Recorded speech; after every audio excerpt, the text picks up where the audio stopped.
Merci, Président Habib.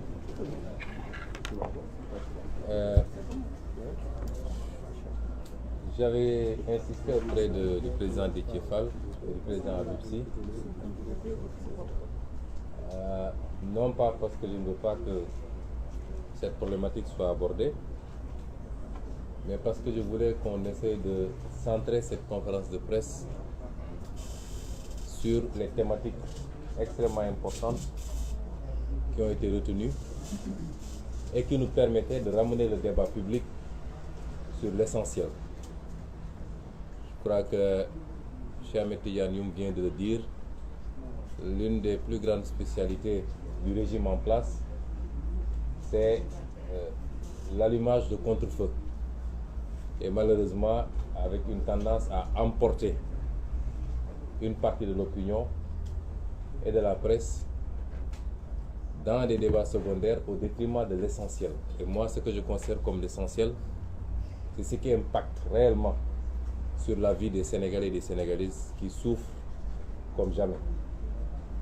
Et l'objectif de cette conférence de presse, c'était pour Yewwi Askan Wi de ne pas tomber dans ce piège du contre-feu et de ramener les débats sur un certain nombre de problématiques essentielles articulées autour de la gouvernance publique, dont l'illustration la plus parfaite est le rapport de la Cour des comptes, la question des libertés et de la démocratie, sur lesquelles, pour cette fois-ci, parce qu'on avait l'habitude justement de ne parler que de ces questions que sous l'angle intérieur, mais aujourd'hui, sur le plan international, beaucoup d'organismes internationaux se sont intéressés à la situation du Sénégal et ont produit des rapports. Mais également les questions liées au processus électoral lui-même, mais qu'on avait décidé de reporter à une autre date, en tout cas dans les jours à venir. Dans la répartition des temps de parole, il m'est revenu la charge de traiter ou de m'adresser à la communauté internationale. Vous remarquerez que depuis quelques jours, Yewwi Askan Wi s'adresse beaucoup à la communauté internationale. Parce que nous nous sommes rendus compte que nous avions plus ou moins délaissé cet espace extrêmement important. Nous savons tous que le régime de Macky Sall est totalement fini au Sénégal, à l'intérieur, au niveau des opinions, au niveau des électorats. Nous savons tous, et lui le sait mieux que tout le monde, qu'il est extrêmement minoritaire et minorisé dans le pays, nonobstant les pratiques de fraude massive qui lui permettent de réduire un peu, ou en tout cas de maquiller cette minorité qui est la sienne aujourd'hui au Sénégal. Et son terrain de prédiction aujourd'hui, c'est l'international, au niveau multilatéral comme au niveau bilatéral. Nous savons tous qu'il est aujourd'hui en France, certainement pour aller se livrer à une séance d'explication après son audience avec l'extrême droite, et pour aller, comme il a l'habitude de le faire, dépeindre l'opposition sénégalaise comme une opposition qui serait foncièrement anti-française, anti-occidentale, anti-ceci, anti-cela, et se présenter comme le seul garant des intérêts occidentaux. Et c'est pourquoi Yewwi Askan Wi a décidé de ne plus lui laisser ce terrain également. Parce que nous sommes dans un monde ouvert, personne ne peut s'enfermer sur lui-même, et aucun leader ici présent de Yewwi Askan Wi, dans son programme individuel, comme dans le programme global de Yewwi Askan Wi, il n'a jamais été question d'être contre qui que ce soit. Il a été question beaucoup plus d'être pour nous-mêmes avant tout, en tant que Sénégalais, en tant qu'Africains. Et dans ce monde ouvert, globalisé, le Sénégal a des partenaires. Et ces partenaires sont importants pour le Sénégal, et le Sénégal est important pour ses partenaires, pour des raisons peut-être différentes, mais il y a une importance mutuelle que les partenaires s'accordent. Le Sénégal a beaucoup diversifié son partenariat depuis quelques décennies, de sorte qu'aujourd'hui, c'est un partenariat mondial, sans exclusif. Et le Sénégal se trouve dans un contexte international extrêmement préoccupant, où la compétition entre ce qu'il est convenu d'appeler les grandes puissances va de plus en plus se jouer sur le terrain africain. Et c'est pourquoi nous saluons tous Yewwi Askan Wi, nous accueillons avec beaucoup de satisfaction la déclaration du pape François hier à Kinshasa, qui reflète exactement nos préoccupations, sans que cela relève d'une quelconque adversité ou animosité vis-à-vis de nos partenaires. Il y a quelques mois, j'avais dit à une certaine puissance qu'il est temps qu'elle lève son genou du cou de l'Afrique, et notamment de la France, qui est l'ancienne puissance coloniale. Le pape aujourd'hui a lancé un appel très fort pour que les gens arrêtent d'étouffer l'Afrique, d'exploiter l'Afrique. Et ce message est bien reçu par tous les progressistes africains, tous ceux qui veulent d'une Afrique souveraine, connectée au monde, coopérant avec tout le monde, mais dans le respect mutuel et dans des partenariats gagnant-gagnant. Et c'est cela que nous avons toujours dit. Malheureusement, le message avait été mal perçu.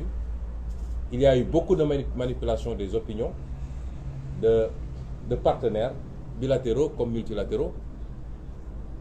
Manipulation entretenue ici même par le régime politique pour leur faire croire qu'ils ont en face d'eux une opposition irresponsable, extrêmement violente, foncièrement anti-intérêts occidentaux ou français ou je ne sais quoi, manipulée par la Russie ou je ne sais qui. Je puis dire ici qu'aucun de nous ici autour de cette table n'a de contact avec aucune puissance étrangère. Personnellement, je ne suis en contact depuis que je suis en politique avec aucune puissance étrangère, ni occidentale, ni russe, ni asiatique, ni je ne sais quoi, chinoise. Nous n'avons aucun contact avec une puissance étrangère. Nous n'en discutons avec aucune. Nous ne sommes manipulés par personne. Et cette vision paternaliste tendant à infantiliser les Africains, qui seraient incapables de réfléchir par eux-mêmes et qui seraient totalement manipulés dès lors qu'ils émettent un avis contraire, doit cesser. Et si nous insistons, c'est que nous pensons que de plus en plus notre discours est entendu. Il était écouté. Maintenant, il est entendu. Je crois qu'il est de plus en plus compris également. Et c'est tant mieux. Parce que l'avenir des relations entre le Sénégal et tout autre État étranger, l'avenir des relations entre l'Afrique et le monde n'est plus cette vision focardienne qu'on avait de l'Afrique, mais cet avenir, c'est les discours comme les nôtres qui pourront le définir. C'est entendu parce que, au niveau multilatéral, des organismes internationaux se sont enfin intéressés à la situation préoccupante du Sénégal et ont produit des rapports. Je voudrais que nos amis de la presse, de la société civile, que tout le monde s'intéresse un peu plus à cela. Hier, on s'est réveillé avec des titrailles. On disait que le Sénégal serait devenu un État extraordinaire et entré dans le top 10 de l'indice Mo Ibrahim. Ce qui est ridicule d'ailleurs. Si tel est le cas, il faut s'inquiéter de l'Afrique. Il faut s'inquiéter sérieusement de l'Afrique. Si aujourd'hui, un pays où en pleine pandémie de Covid, des autorités ont pu faire ce qu'ils ont fait avec le bien public, on dit que c'est un exemple en matière de gouvernance, il faut s'inquiéter de l'Afrique. Qu'est-ce qui se passe dans les autres pays de l'Afrique, finalement? Et pourtant, on a voulu en faire un truc. D'autant que sur les indices les plus importants, on n'a même pas évolué d'un point, notamment sur l'indice de perception de la corruption. Voilà des rapports qui parlent de choses beaucoup plus profondes et beaucoup plus graves pour le pays. Et quand le rapporteur spécial sur les droits de réunion pacifique et la liberté d'association, parce qu'en réalité, ce que Déthié a lu, c'est le condensé de 3 organes.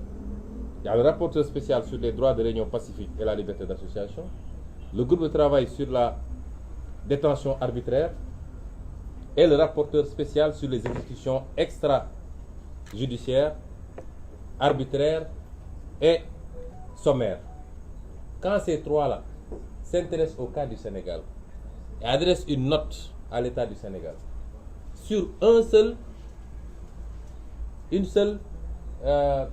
événement, c'est-à-dire tout ce qui a suivi le blocage de notre liste de titulaires, de liste nationale de titulaires lors des élections législatives passées.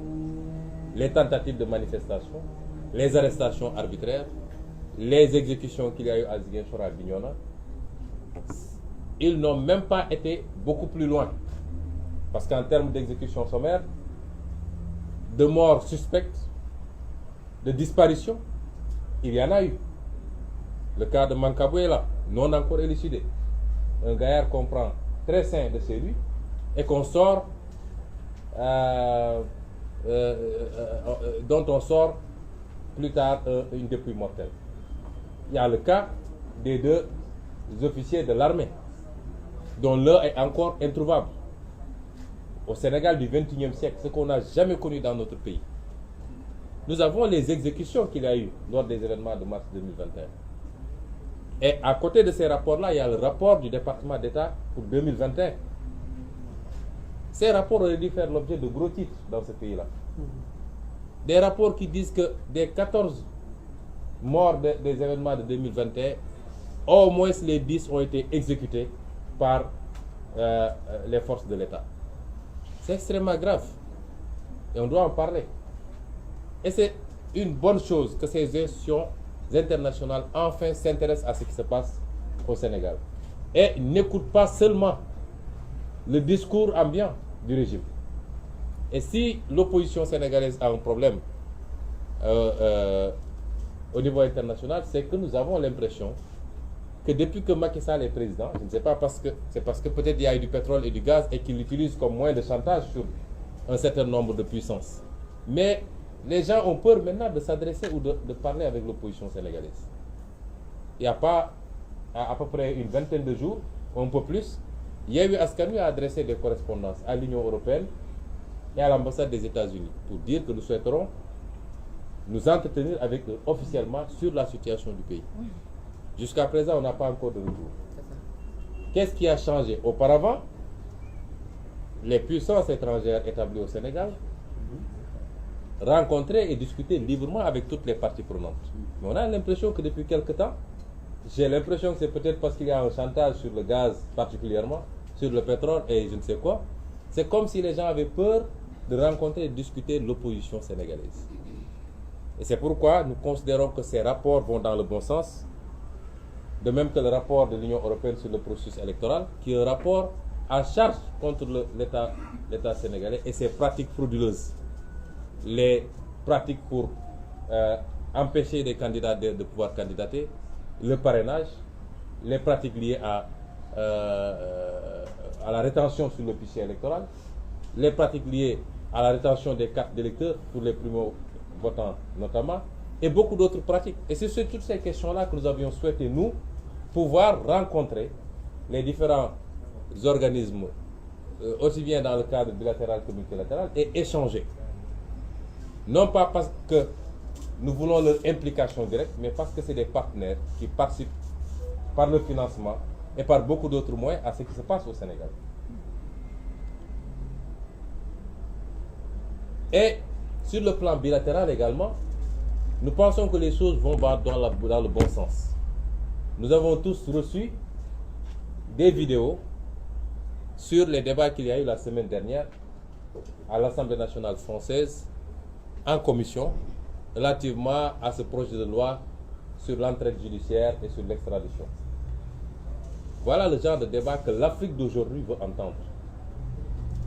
Voilà le genre de débat et le genre de préoccupation qui rassure les Africains. Parce qu'on a tendance à dire que nous devons rassurer les autres, mais c'est les autres qui doivent nous rassurer. Parce que dans les relations que nous avons entretenues avec le reste du monde jusqu'à présent, l'Afrique a été la grande perdante. C'est ça la vérité. Et l'Afrique a plus besoin d'être rassurée que les partenaires ont compris son discours.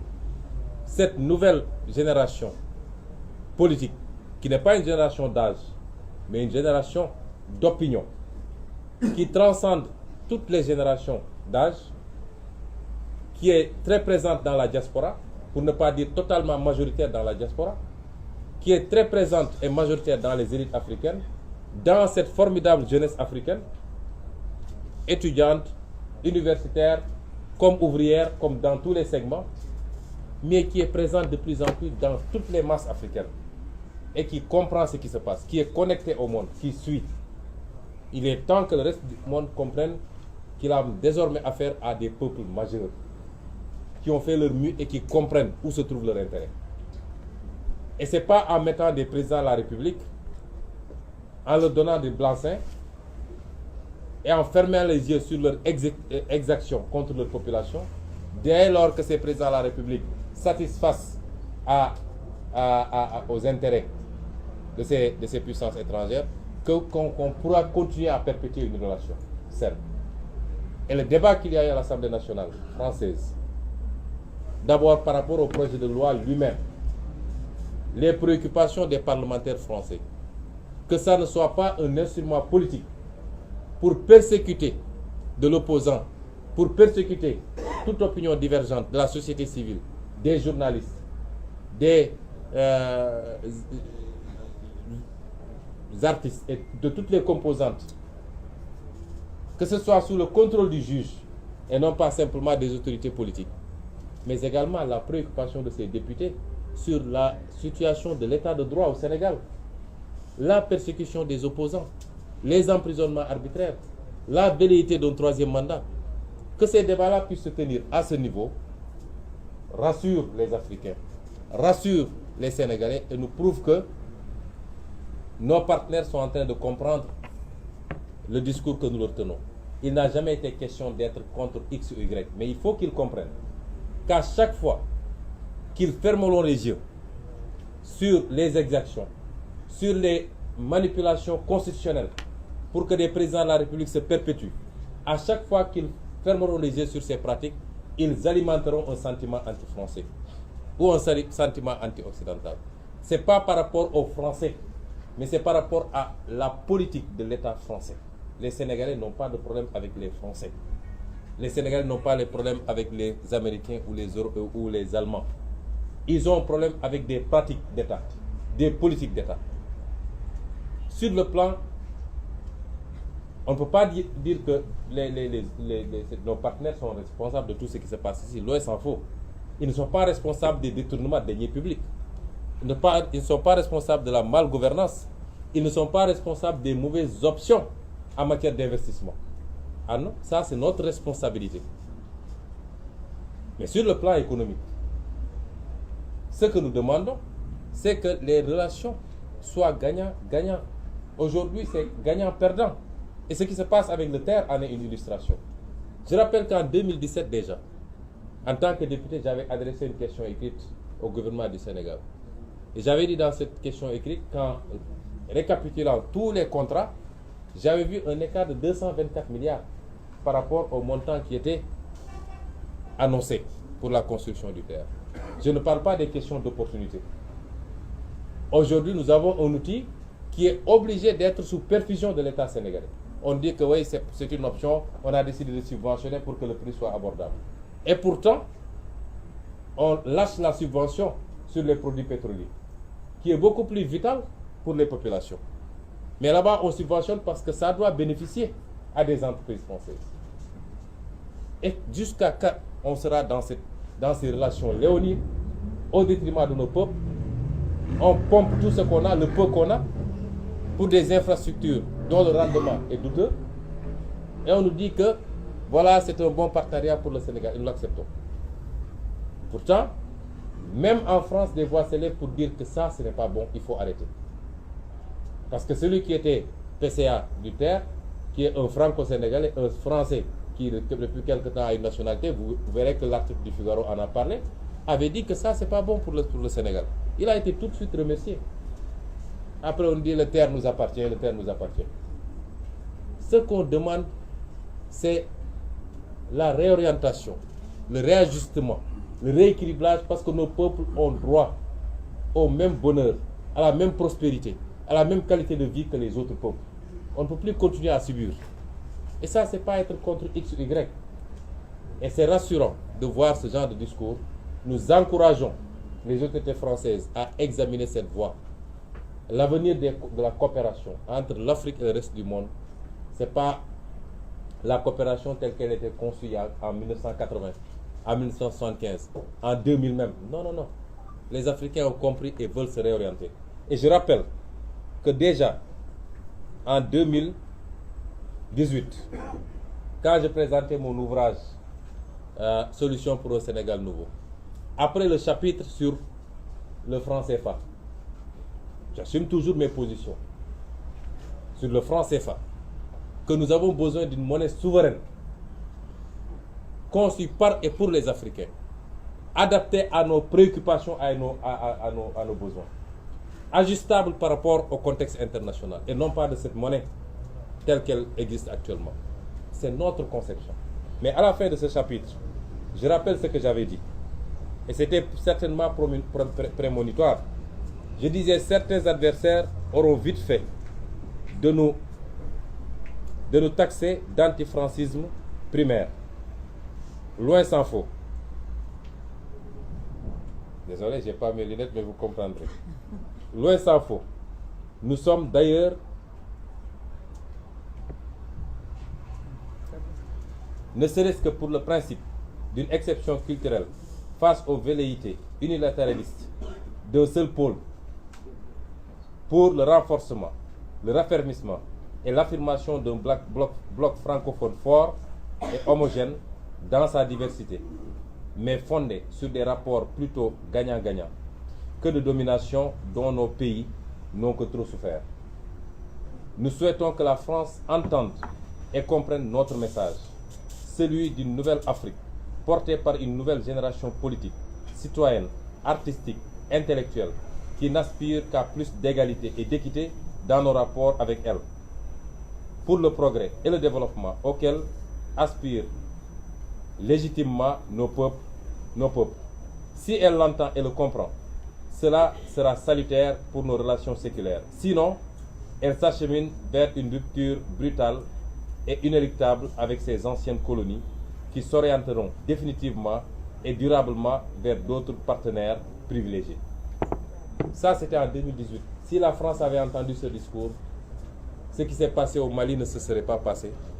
Ce qui s'est passé au Burkina ne serait pas passé. Et ce qui risque de se passer dans beaucoup d'autres pays ne se serait pas passé. Et c'est ça le message de Yewwi Askan Wi, que nous adressons au-delà de la France à tous nos partenaires. Nous voulons d'un partenariat solide, mais bénéfique à toutes les parties, mais pas d'un partenariat de domination. Et je conclus par cela, ce que nous avons vu depuis quelque temps nous rassure que les partenaires l'ont compris, et nous disons à ces partenaires-là de tenir un langage de vérité à Macky Sall et à son régime, qu'il ne peut pas réussir le pari qu'il s'est fixé, qu'il ne peut pas avoir un troisième mandat dans ce pays. Le Sénégal n'est pas la Côte d'Ivoire, le Sénégal ne l'acceptera pas. Qu'il ne peut pas effacer des réalités politiques dans ce pays. Autant on lui connaît qu'il est une réalité politique, autant il a en face de lui des réalités politiques, sinon aussi plus fortes, du moins aussi fortes. Il ne peut pas les effacer en instrumentalisant encore une fois la justice. Le seul problème de ce pays désormais, ce n'est pas l'antagonisme entre les partis politiques, mais c'est la justice sénégalaise qui a accepté d'être un instrument au service de la politique, un instrument au service d'un régime. C'est le seul problème. Si la justice acceptait d'être une justice impartiale, au-dessus des contingences politiques, il n'y aurait plus de problème au Sénégal. Le seul problème du Sénégal, c'est un homme, un général, qui continue à donner à Macky Sall des assurances qu'il peut mater tout le monde, qu'il peut écraser tout le monde, qu'il peut marcher sur des cadavres. Un général qui dit à Macky Sall, demain si on me dit d'aller cueillir Ousmane Sonko, j'irai le cueillir quoi qu'il en coûte. Et Macky Sall doit arrêter d'écouter ces pyromanes. Dans tous les régimes qui sont tombés d'une certaine manière, et nous ne le souhaitons pas pour lui, ont été instrumentés, ont été motivés ont été poussés vers l'abîme par des gens civils et militaires qui leur tenaient ce genre de discours. Il est temps qu'ils reviennent à la raison et qu'ils comprennent qu'il n'a pas hérité le Sénégal de ses parents et qu'il ne transpénétrera pas le Sénégal à ses enfants.